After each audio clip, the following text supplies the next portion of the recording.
This Bears team does not make it easy, but boy, is it fun and it is entertaining. The Bears beat the Giants 24-20 to improve to 6-3 on the year. My name is Harrison Graham. This is our Chicago Bears Now post-game show. What a finish. I mean, again, winning this game from the jaws of defeat, I mean, you got outplayed for a good chunk of this game. A lot of self-inflicted wounds. I called or counted 8 drop passes. I would say at least 5 or 6 that would be called literal drops. You just had nothing going your way. You just were not making plays. You weren't running the ball as effectively early on. The defense was getting torched by Jackson Dart. C.J. Gardner-Johnson forces a fumble on a Dart scramble. He ironically gets concussed on that same scramble, which is devastating for the Giants because Russell Wilson sucks. And the game kind of flipped after that. It really, really did. And down 20-10 with about 7 minutes left, Caleb Williams leads a touchdown drive to cut it to 3, finds Odunze for a score, gets the ball back, and then runs it in from 17 yards out. Clutch Caleb. Those are the 2 words for this game. 20 of 36, and again, I'd say at minimum 5 literal drops. I would argue 3 or 4 more. I thought he played pretty well and just was not getting a ton of help. 220, touchdown, rush for 63 yards, including that running score. I thought he played pretty freaking awesome. I mean, his sack avoidance today, making people miss in the backfield, and you're talking about a guy against guys like Brian Burns, Abdul Carter, Dexter Lawrence, Kayvon Thibodeau. His sack avoidance all year, but especially in this game, has been terrific. He just has that innate feel to get out of danger when he absolutely has to. I think we got to give Caleb a lot of credit here.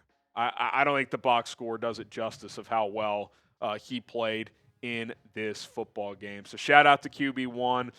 His clutch gene came out again, and if nothing else, he's got the clutch gene. He's got the clutch gene. And when you have that, when you have a chance in the fourth quarter and 18 has the ball, you feel pretty good about your chances. DeAndre Swift had a pretty good day. It's a little misleading here because from a run-to-run standpoint, I didn't think the Bears consistently generated good plays, but a couple of chunk plays inflates that stat line. 13 carries, 80 yards, had 5 catches, mostly just dump-offs for 18 yards there as well. Good to see him back out there. I thought the burst was back after they had him sit a week with that groin injury, so that was a positive as well. Kyle Monangai found the end zone, had a couple of tough runs in this game, 7 carries, 28 yards, had an 8-yard touchdown to kick this game off to give the Bears an early 7-0 lead. So at Thunder and Lightning approach. Not as efficient this week, but still pretty good overall. Good week for Odunze. Did have the one that probably, again, won't be considered a drop, but to me is one you should catch. It was that deep corner route down 20-10. The Bears were able to overcome and score on that drive anyway, but they clearly made an emphasis to get him involved early. So much so, he caught the first pass of the game. He was asked about that after the game. He said, "Yeah, thanks, Dad," just tongue-in-cheek. That's pretty funny. 6 catches, 86 yards, and a touchdown. Good to see him get back into the end zone and just get back on track overall. Colston Loveland with some big catches down the stretch. Was quiet most of this game. I think he had no catches in the first half, ends up with 4 for 55. He's got to continue to be a focal point. I mean, he is just a wide ranging radius target. There was a play, I think it was after the Rome misconnect with Caleb on the corner route that I thought he should have caught. Caleb scrambles, I'm combining words here, rolls to his left, fires a seed, but it's behind Loveland, and he's able to squeeze it. Really strong hands, so he's becoming more and more of a factor, you can tell, as the season goes on. So I think 84 has got to be more involved, and so does number 10. Luther Burden, and we'll talk about this more as the week goes on, 3 catches, 51 yards. One thing that we got to see more of is more Luther Burden, less Olamide Zaccheaus. Zaccheaus had multiple drops today, including one up the seam in the fourth quarter that I'll need to see the replay. I thought it hit him right in the hands. Those plays just need to be for Luther Burden. I'm not saying Zaccheaus can't have a role.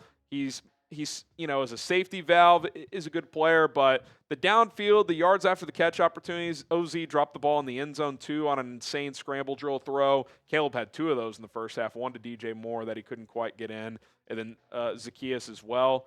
I mean, this isn't good enough. This isn't good enough. Now, DJ Moore left the game with an injury, so that could impact, just who's playing receiver in the first place moving forward. And I do wonder with DJ Moore, do you just like do what you did with DeAndre Swift, where you finally just had to give him a week off? He left with a shoulder. He's been dealing with a hip and a groin. Maybe you just give him a week off. Now, if it's a serious injury, he'll be out regardless. Hopefully that's not the case, but he's just been beat up for weeks now, so I wonder if the Bears take that into consideration. Describe this Bears win in one word. It's just crazy. Like, crazy to win this game.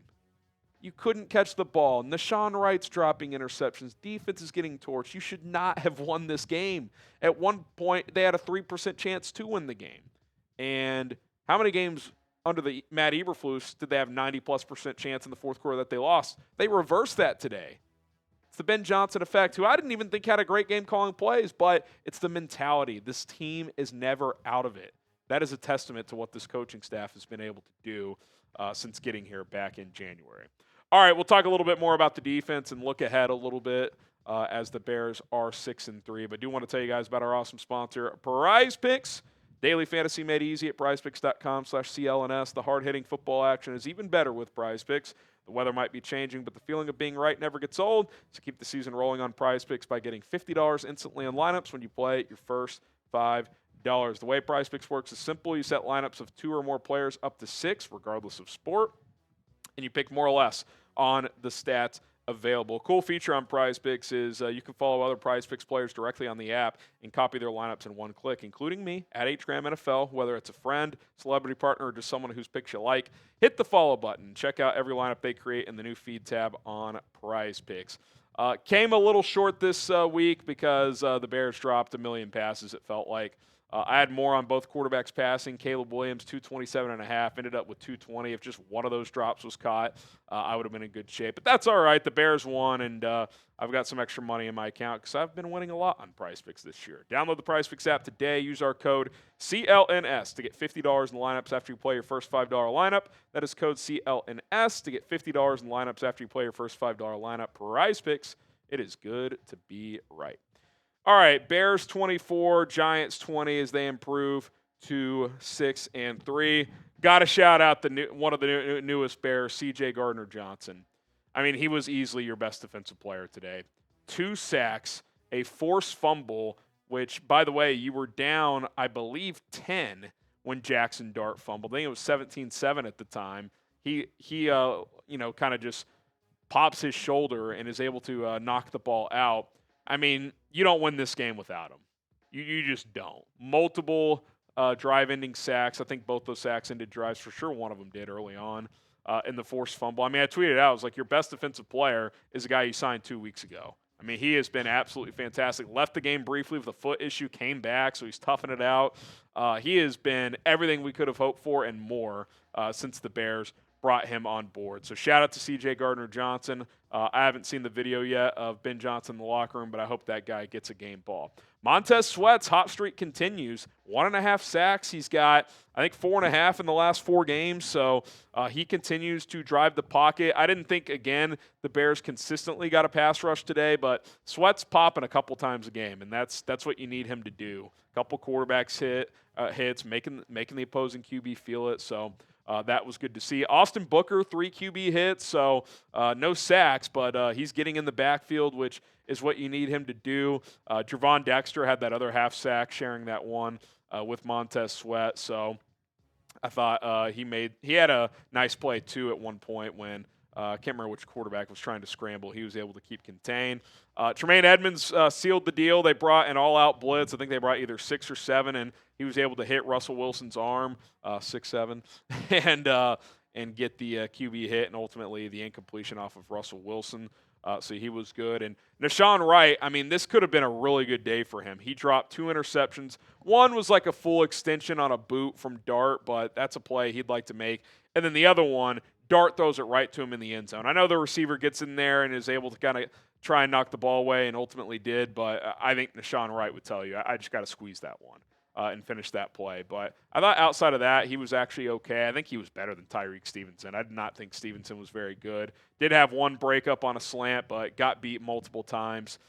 So they're going to need him to play better for sure. Someone in the chat made a good point, and we'll probably discuss this when we get closer. But if and when Kyler Gordon returns, does he play outside corner for one of Wright or Stevenson, and you keep C.J. Gardner-Johnson in the slot? I'm not taking that guy off the field. So got to find a way to get Kyler on the field, and your outside corners have been struggling. So maybe that's a way that you can accomplish that. All right, are the Bears a playoff team? Type Y for yes, or you can type in for no. As of now, they are the 7 seed in the playoffs, but the Lions are 5-3 playing right now. If they win, they would leapfrog the Bears. The Bears would also leapfrog the 49ers, who are 6-3, and they are playing either now or later tonight. They're playing. Oh, they're getting crushed too by the Rams, 20-0 as we're filming this. So the Bears will be the 6th seed when that game ends, but potentially the 7 still if Detroit wins their game. They're up 14-3 on Washington. So 7 seed's probably where they'll be heading into Sunday Night Football. We'll break this down on a further video, but the way it's shaken out, it looks like 8 NFC teams will be jockeying for the 7 playoff spots. And the Bears are one of those 8. So that's all you could ask for 10 weeks into the season. Appreciate everybody for tuning in. Sub for Bears Dubs. Finding a way once again to win a game that you probably should not have. Chicago improves to 6-3 on the year. We will be back with the video later tonight and then Overreaction Monday tomorrow. So subscribe and bear down.